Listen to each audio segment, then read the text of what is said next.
अस्सलाम वालेकुम स्टूडेंट्स।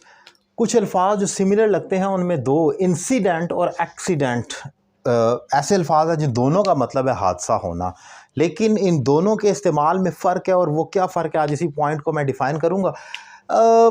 याद रखें कि जितने भी आपके एक्सीडेंट होते हैं वो तमाम इंसिडेंट होते हैं, लेकिन ज़रूरी नहीं कि हर इंसिडेंट एक एक्सीडेंट ही हुआ हो। अब ये क्या बात है, ज़रा इसको समझाता हूँ मैं। एक्सीडेंट जो होता है इसमें प्रैक्टिकल और फिज़िकल डैमेज होता है, ये रियल है जो हादसा है, और इसमें डैमेज भी होगा, हर्ट भी होगा, और ये प्रैक्टिकल है, यानी कि रियल आप इसको कहते हैं। कह लें कि एक टेंजिबल थिंग है, प्रैक्टिकल है, जो रियल में हैपन होगा, आप इसको टच कर सकते हैं, देख सकते हैं, एक फिजिकल एग्जिस्टेंस नुमा चीज़ है। एक्सीडेंट जो है, जैसे his father died in a road accident, उसके फादर की एक रोड एक्सीडेंट में डेथ हो गई।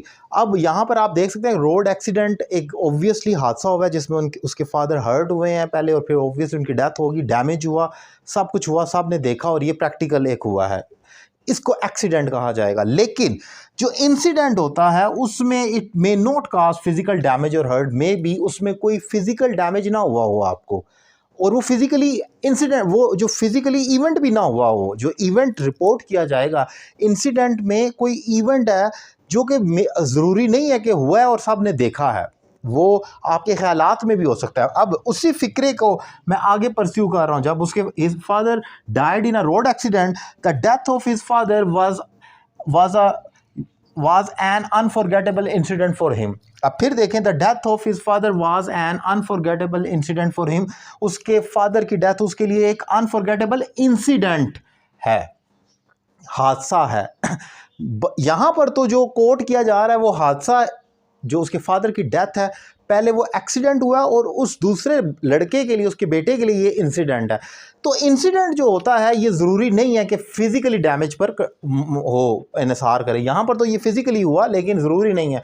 For example, you work really hard for passing your CSS exam, but and you were really expecting to pass it, but unfortunately you couldn't pass it. You tried all the best, but you couldn't pass. So you think that failure for you in that part of time जो आपके लिए हुआ, that was the biggest incident which really push you back, जिसने आपको बहुत पीछे धकेला, and you think that failure was biggest आप कह सकते हैं इंसिडेंट इन योर लाइफ। वो एक बहुत बड़ा हादसा था, आप एक्सपेक्ट ही नहीं कर रहे थे कि मैं नाकाम हो जाऊंगा। सो वो इंसिडेंट है। अब वहाँ तो कोई डैमेज नहीं हो गया, कोई हादसा फिजिकल नहीं हुआ, कोई ब्लड नहीं आया, कुछ नहीं हुआ, लेकिन वो हो गया।